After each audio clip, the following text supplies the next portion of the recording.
Hai, Assalamualaikum dan salam sejahtera kepada semua murid-murid yang sedang menonton video Jom Belajar Bahasa Melayu.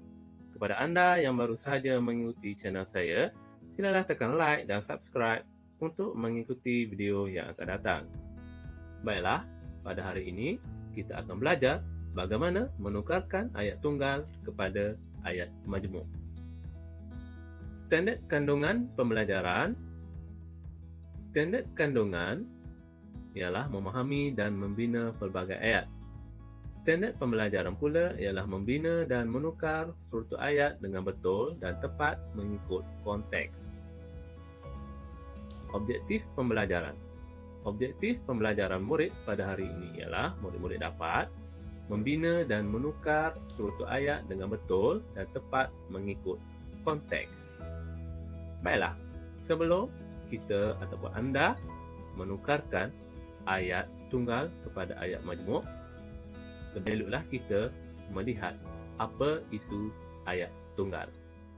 Ayat tunggal ialah ayat yang terbina daripada dua bahagian, iaitu subjek dan predikat.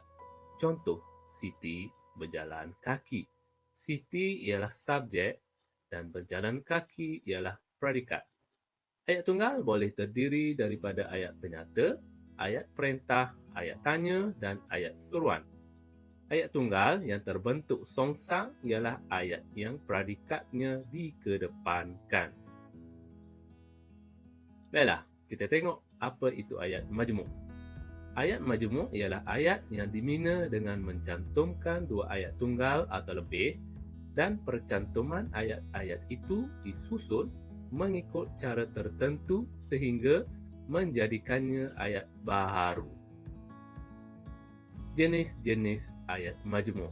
Ayat majmuk dibahagikan kepada 5, iaitu ayat majmuk gabungan yang menggunakan kata hubung dan, tetapi, atau.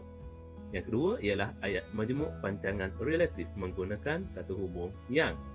Yang ketiga ialah ayat majmuk pancangan komplement yang menggunakan kata hubung untuk dan bahawa.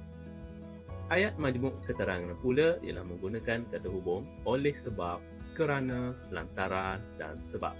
Dan yang terakhir ialah ayat majmuk campuran menggunakan kata hubung yang dan bahawa oleh sebab.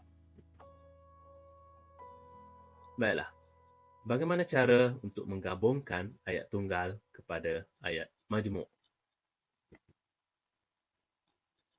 Untuk menggabungkan ayat tunggal ini, murid-murid perlu mengetahui semua jenis kata hubung. Contohnya dan, atau, manakala, tetapi, lalu, bahawa, sekiranya, tak kala, kerana, walaupun, sehingga, yang, untuk, dan lantaran. Jom tukarkan ayat tunggal kepada ayat majmuk. Baiklah, cuba lihat ayat pertama dan ayat kedua yang diberikan. Ayat tunggal yang pertama, barangan di pusat beli belah itu murah. Ayat tunggal yang kedua, pusat beli belah itu menerima ramai pelanggan. Baiklah, kita gabungkan ayat pertama dan ayat kedua kepada ayat majmuk. Barangan di pusat beli belah itu murah sehingga menerima ramai pelanggan. Ayat majmuk ini mengandungi kata hubung sehingga. Baiklah murid-murid, tamatlah kita pembelajaran pada hari ini. Cikgu harap kamu semua dapat memahami dan selamat maju jaya. Sekian, terima kasih.